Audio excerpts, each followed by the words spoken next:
आपने अपनी किताब तत्कार में कुछ महत्वपूर्ण लोगों का जिक्र किया है जिन्होंने आपके कथक को एक नई दिशा प्रदान करी। कुछ उनके बारे में बताएं।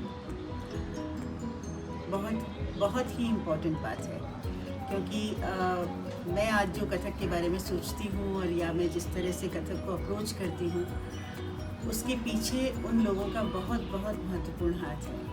तो मैं सबसे पहले बात करती हूँ श्रीमती कुमुदनी लाखिया जी की, जो हमारी लिविंग लेजेंड हैं, अहमदाबाद में रहती हैं और कौन नहीं जानता उनको। सो वो संयोगवश मेरा एक बार जब इंटरव्यू लेने आई, जब मैंने अपना डिप्लोमा ख़त्म किया कथक केंद्र में और उसके बाद स्पेशलाइजेशन फर्स्ट ईयर के लिए हमारा अलग से इंटरव्यू होता था, तो मैं क्योंकि मैंने डिप्लोमा में टॉप किया था कथक केंद्र में, तो मैं बस बहुत कैजुअली आ गई और मुझे लगा कि ये तो हो ही जाएगा, मेरा एडमिशन तो होना ही है।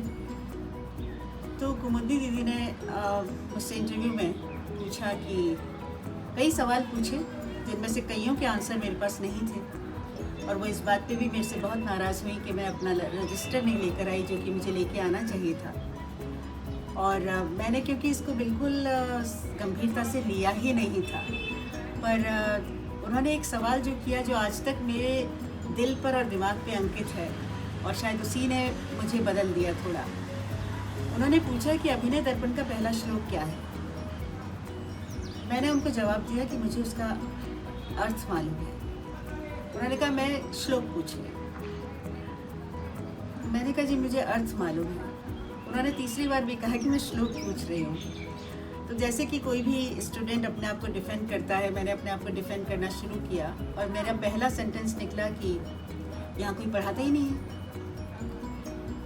ये सुनना था और उनका एकदम सुर बिल्कुल बदल गया, और उन्होंने मुझे बहुत मतलब मेरा पूरा पानी उतार दिया कहना चाहिए। और उन्होंने मुझे कहा कि तुमने तो ग्रेजुएशन किया है और तुम्हें क्या ये समझना पड़ेगा कि रेफरेंसेस कहाँ से लिए जाते हैं। अगर नहीं पढ़ाता है तो तुम यहाँ प्रोफेशनल स्कूल में हो। मुझे पहली बार समझ में आया कि प्रोफेशनल ट्रेनिंग के लिए बेसिक्स कहाँ से आते हैं। और वहाँ से मैं उस घटना के बाद में मैंने कम से कम 24 से 48 घंटे तक मैं विचलित रही, और उसके बाद मुझे समझ में नहीं आया। और मेरे पिता ने तब मुझे कहा कि बेटा आप इसलिए विचलित हैं क्योंकि आपको ये लग रहा है कि शायद आपने इस तरफ सोचा क्यों नहीं।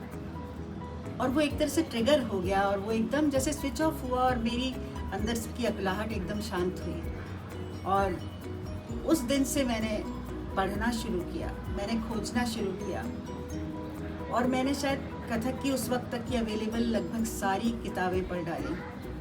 और मैं जितना उसकी गहराई में जा सकती थी, मैं आज भी उसमें जाने की कोशिश करती हूँ, और ये सिर्फ उसी घटना की वजह से है। So thank you so much कुमुदनी दीदी।